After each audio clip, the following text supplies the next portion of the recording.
लय मोठं बोलायची गरज नाही. मागं 2 फोटो पाहिल्यावर कोमात गेले असतील. हां, हार्दिक भाऊ आपला आणि नताशा वहिनी. वारंवार म्हणत असतो पोरो, पहा लक्षात घ्या, भाऊला शेवटी माईनच वाचवलं आणि म्हणून माय आपली आणि बायको माझी असा भेदभाव करणाऱ्या तमाम टग्यांना विनंती आहे, आज बी तू सुधारला नसेल तर सुधर. प्रॉपर्टी माईच्या नावावर पाहिजे, बापाच्या नावावर पाहिजे. त्याची जिवंतपणे तो हालापेष्टा केली तर हे दिवस वाईट येतात आहे ना. काही हो, आपले दिवस थोडेफार इकडे तिकडे झाले, आपल्या बायकोनं आपल्याला सोडून दिलं तर आपल्या खाया पियाचे साधनं आपल्याकडे पाहिजे, थोडीफार प्रॉपर्टी आपल्या नावावर पाहिजे. काही का नसेल शनिवार बाजारापाशी बसता येईल, पण ते ताट घ्यायला तरी पैसे आपल्याकडे असले पाहिजे. हां, त्यामुळं काय झालं माहिती आहे का, आता वहिनी साहेबानं लय कुठाने केले. भाऊनं रोहित दादाला ताण दिलता, लगेच परत फेडे नाही. चांगल्या माणसाला काही कुठाना केला तो. हा, आणि एक गोष्ट महत्त्वाची गोष्ट लक्षात घ्या, एकदा संकट आले का ते भरधाव वेगाने येतात है ना. ते फॅमिलीवर येतात, वैयक्तिक जीवनात येतात, माणूस त्रस्त होऊन जातो. तशी भाऊची सध्या हालत झाली. बायको विषय नाही आहे आणि ती म्हणते की मला 70% प्रॉपर्टी तुझी पाहिजे, पण भाऊ एवढा डेंजर आहे की भाऊनं काय केलं, आपली पूर्ण प्रॉपर्टीच माईच्या नावावर केली. म्हणून लोक म्हणायला लागले की बाबा प्रॉपर्टी माईच्या बापाच्या नावावर ठेवा आणि लोन बायकोच्या नावावर काढा. मी पण हुशार झालो, आता तेच करून पाहतो है ना. कारण लोक किती डेंजर आहेत काय. पण मी वारंवार सांगितलं पोरो, काहीच नाही, तुमचे दिवस चांगले आहेत, अख्खं जग तुमच्यासाठी आहे. तुमच्याकडे गुळ आहे तर माशा आहेत, कुळाचं पोतं जरी असेल तर तुमच्याकडे माशा आहे, पण तुमच्याकडे काहीच नाही. तर या जगात तुमचं कोणीच नाही.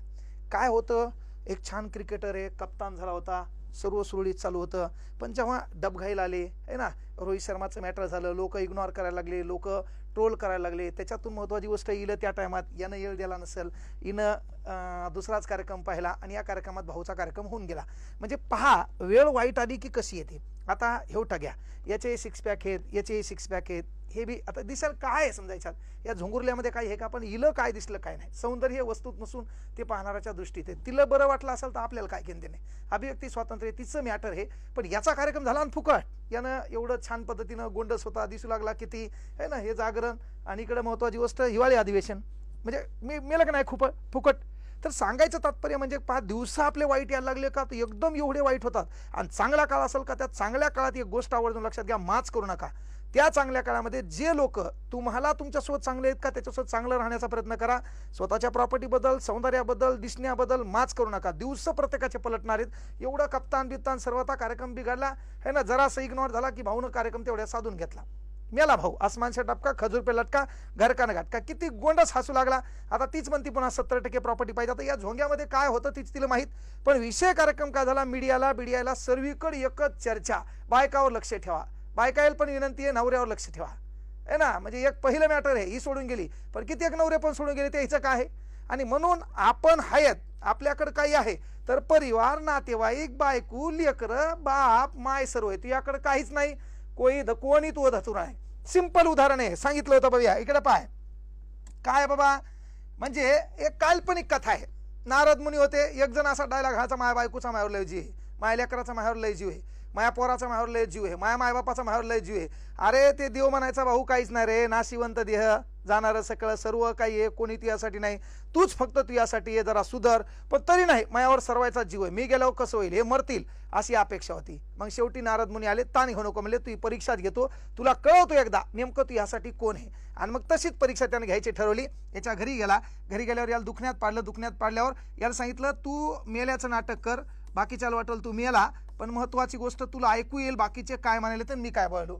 मग आता हे मेल्यावर मग काय बायकोला कळलं, बायको बापा देवा तू ही पांढरी होऊन, देवा तू मुर्दा बसवून, त्या हेलं काऊन नेलं, मलाच काऊन सोडलं. बापरे, बायकोचे ते रडगाणे. त्याच्यानंतर लेकरं, देवा आम्हाला काय है ना, आम्ही तर नेमकंच बाहेर आलो होतो, आमचं काही नव्हतं, पण आता संसार घराचं कसं होईल, माझ्या माईची काळजी कोण घेईल, माझ्या ताईची काळजी कोण घेईल, कोण मायला पोट्ट. लगेच पोरगी है ना, आता मोह लग्नात कसं होईल, मोह कन्यादान कोण करेल, मी कोणाच्या गळ्यात पडून रडू. इकडं लगेच मथारी, मग आता सर्व गौऱ्या मसनात गेल्या होत्या, देवा तू काळं पांढरं हो, मला काहून नेलं नाही, त्यालाच काहून नेलं, धडा धाकता महा लेख नेला तू हा. इकडं मथार ते बी रडायला लागलं, देवा तुला कळायला पाहिजे कसं होईल, त्या लेकराच्या बापाचं क्षेत्र हरवलं. बापरे, हे कोमात गेलं नाही, ऐकू लागलं, वा काय जीव हे म्हणला माझ्यात. मी तर म्हणलो होतो की माझ्यात लय जीव आहे, मी मेल्यावर हे मरू शकतात. शेवटी नारद मुनी हुशार होते. नारद मुनीने काय केलं, दुधाची वाटी आणा म्हणले, त्याच्यात दूध टाका. त्या दुधाची वाटी काय केली, अशी त्याच्या डोक्यावर फिरवली आणि आता सांगितलं जे कोणी पेईल ते मरल म्हणले आणि हे उठल. मग पहिल्यांदा बायको लयच रडू लागली, देवा तू हो, काळं पांढरं हो, असं हो, ह्या हो त्या हो. बायकोकडे फिरवली.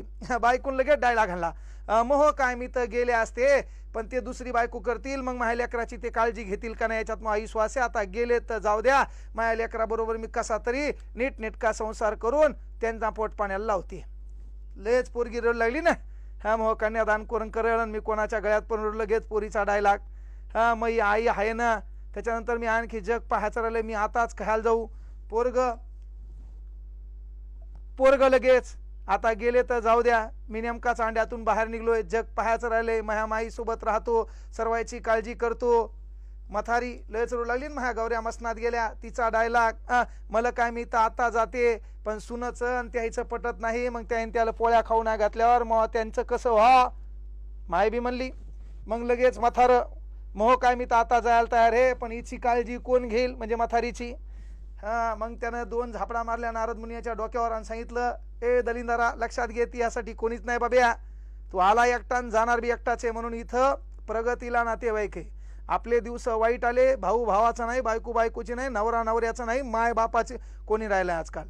म्हणून एक विनंती आहे, तू उपाशी आला तर घरात फक्त विचारायला तुला माय विचारू शकते, लय झालं बाप विचारू शकते, बाकी जगात काही घेणं नाही. तुझ्याकडे पैसे आहेत तर तुला नातेवाईक आहे, तुझ्याकडे काहीच नाही, धतुरा तू कोणीच नाही. म्हणून स्वतःवर प्रेम करायचं शिका. जगात सर्व संपल्यावर आत्महत्याचा जरी विचार आला तर पुन्हा आपला जन्म नाही. कुठंतरी जगता येईल, कोणत्या राज्यात जाता येईल, चोऱ्या करता येईल, महत्वाची गोष्ट चहा पाणी काय ऐकता येईल, कुठं हॉटेलवर काम करता येईल, पण जीवन जगा बापा. मरून फायदा नाही. नाहीतर मग कोणी सोडून गेलं त्याचा गमबीम नाही. काही आएंगे काही जाएंगे, कोई पता नाही. उपरवाला जो करेगा वो ठीक करेगा. म्हणून तू काम हे. नाही तर पाय ना किती वांदे झाले. आता हे पाय, एवढं कुटाणा लेकरू असून हिनं इकडं कुटाणे केले, ह्याच्यासोबत कुटाणे, याच्यासोबत कुटाणे, पुन्हा लग्न याच्यासोबत, आणि हे एक पुन्हा डांगरू काय आहे. म्हणून आपल्या घरातल्या ताटीवर, आपल्या घरातल्या वाटीवर, आपल्या घरातल्या ग्लासवर लक्ष ठेवायचं. नाही तर लोकाचा तांब्या आपल्या घरात कधी फिरतो पता लागत नाही. म्हणून इंस्टाग्रामवर लोकाच्या बाया झूम करून पाहण्यापेक्षा घरच्या बाईकडे वेळ द्या, लक्ष द्या, तिच्या सौंदर्याची प्रशंसा करा. त्याच्याशिवाय कार्यक्रम बरोबर होईल, नाही तर तू हे कार्यक्रम बिघडणार आहे बाब्या. दिवस लय वाईट आहे सध्या, कोणीच आपलं नाही. एवढे लोक हरामखोर झालेत. आरा बापा आपल्या घरात बसतंय, बैठकीत बसतंय, आपल्याच घरात काहीतरी भांडणं करेल, आपल्याच घरचा नंबर घेईल ना आपल्याच घरी चॅटिंग चालू करेल. त्यामुळं नाही, आपलं आपल्या लेकरावर, महत्वाची गोष्ट आपल्या बायकोवर लक्ष पाहिजे आहे ना. आपलं लहान लेकरू आहे, कोणाच्या संगतीत देऊ नका. परभणीत काल परवा घटना घडलेली आहे भाऊ, 60 वर्षाचा माणूस. म्हणून महत्वाची गोष्ट काय आहे, लेकरू कोणासोबत जाईल, ते लहान असते, नाबालिक असते, त्याला कोणी चॉकलेटचा नाद लावेल आणि त्याच्यातून काही वेगळे प्रकरणं घडालेत. म्हणून तुम्हाला दोघात टग्याला काही काम नाही. मोबाईलच्या जरासं बाजूला पडा, लेकराला वेळ द्या. नाही तर लेकरू कोणासोबत गेलं, अनुचित प्रकार घडला की मग बोंबलता. तर त्याच्या पहिले जागरूक व्हा. लेकरू कोणासोबत गेलं न पाहिजे. कोणाच्या 5-10 रुपयाच्या चॉकलेटनं तिचं नशीब आणि तिचं आयुष्य खराब होण्याची काळजी तुम्हाला घेता आली पाहिजे. तर ते होऊ नाही म्हणून यानं पहिले जर लक्ष दिलं असतं, हो टग्या कोण आहे किंवा हिचे पहिले मॅटर याला माहीत होते तर यानं लग्नच करू नाही. पण याला बापा नजरों से नजर मिली है ना, नजर हटी, दुर्घटना घटी. कार्यक्रम झाला भाऊचा. पण भाऊचा एक कार्यक्रम भारी वाटला मला, तो म्हणजे भाऊला माईनं वाचवलं. किती छान आहे ते. मेरी सारी संपत्ती तो मेरे माँ के नाम पर है, मेरे पास तो ना घर है ना गाडी है. वाह, जगात नंबर. याच्यामुळे भाऊची वाहवा ह्याख्या देशभर झाली की भाऊकडे काहीच नाही, भाऊनं पूर्ण प्रॉपर्टी माईच्या नावावर केली. म्हणून जगातले लोक सुधारले. मायबापाच्या नावावर प्रॉपर्टी करा, बायकोच्या नावावर काय काढा.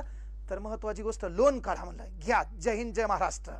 आता मी घरी गेल्यावर पाहतो, बायकोला विचारतो, पोलीस दलात हे किती लोन निघतं विचारतो, काय म्हणती पाहतो. पण माझ्या बायकोनं जर हे व्हिडिओ पहिलेच पाहिले असतील तर मग इशे खलास आहे, माझी बायको काय मला लोन काढू देणार नाही. हा, प्रॉपर्टी कधीही आईच्या नावावर आणि लोन कधीही बायकोच्या नावावर करायला पाहिजे. सांगायचं तात्पर्य एकच आहे, तुझं तुझ्यावर प्रेम पाहिजे. या जगात तुझ्यासाठी कोणीच नाही. तुझे दिवस वाईट आले, त्या वाईट परिस्थितीचा सामना भाऊ तुलाच करावा लागतो ना. तुझ्यासोबत कोणी येतंय. आपल्याला एखादा वैयक्तिक जीवनातला त्रास आहे का, तो त्रास स्वतःला सहन करावा लागते. त्या त्रासातून बाहेर यावं लागते आणि म्हणावं लागते की या परिस्थितीसोबत मी लढणार आहे आणि जगणार आहे. जर तू त्यावेळेस निगेटिव्ह गेला, त्यावेळेस तुला कोणी साथ दिला नाही तर आत्महत्याशिवाय तुझ्याकडे पर्याय नसतो. आणि आत्महत्या करणारी लोक नेमडी किंवा भेकाड नसतात. ती आत्महत्या एकाच कारणामुळे करतात, जेव्हा त्याला कळालं या जगात एकही भिकारचोट आपलं नाही किंवा मला समजून घेणारं नाही. म्हणून सर्वात महत्त्वाची गोष्ट, मैं हूं तो जहां है, ही गोष्ट आहे. कळलं का? जहान है तो जहां है. म्हणून जगणं काळाची गरज आहे. लोक येतील जातील, आपले दिवस वाईट होतील चांगले होतील. किती सुखात होतं, काय त्याचा चेहरा काय तिचा चेहरा. बापा वाजंत्री बहुगलबलान करणे, काहीच नाही. इशय खलास. पा किती सिक्स पॅक बिक्स सर्व बरोबर होतं, तरी जांगडगुत्ता बिघडलाच. म्हणून जांगडगुते बिघडतातच. आपल्या घरावर, घरातल्या वाटीवर, ताटावर लक्ष ठेवा. लोकांचा तांबे आपल्या घरात उडी मारणार नाही याची काळजी भारतातला प्रत्येक नागरिक या नात्याने तुम्ही करसाल अशी अपेक्षा. लोकांचे कुटाणे पाहून, लोकांचे मॅटर पाहून आपल्याला भारी वाटते, पण आपला कुटाणा रपकन बाहेर आला की मग आपला कुटाणा नसतो, आपलं मॅटर असते. मॅटर म्हणजेच काय, जुगाड असते. तर जुगाड लोकांच्या लक्षात यायचं नसेल तर घरी थोडाफार वेळ द्या. घरी थोडंफार महत्त्वाची गोष्ट आपल्या लेकरासोबत, बायकोसोबत कुठेतरी फिरायला जा, फिरायला या जा, त्याला फिरून आण जा. नाहीतर तू नाही फिरायला गेला तर ती दुसरीकडेच फिरायला जाईल, जसं हे मॅटर झालं. म्हणून सर्वांनी आपल्या घरी वेळ द्या. आणि सर्वात महत्त्वाचं, बाकी जग चुलीत जाऊ द्या, पण थोडेफार 10 रुपये तू याकडे तर 2 रुपये स्वतःवर खरंच स्वतःवर प्रेम कर. कारण तू हे तर जग हे, तू नाही तर जगात कोणीच नाही. म्हणून सर्व भावांना विनंती आहे, स्वतःची काळजी घ्या. बाकी जगातले तुझ्याकडे काय आहे तर जवळ येतील, तुझ्याकडे काही नाही तर धतुरा तुला कोलतील. त्यामुळे आपलं काम एकच आहे, मैं हो तो सब कुछ है. म्हणून स्वतःवर प्रेम करसाल अशी अपेक्षा. जय हिंद, जय महाराष्ट्र.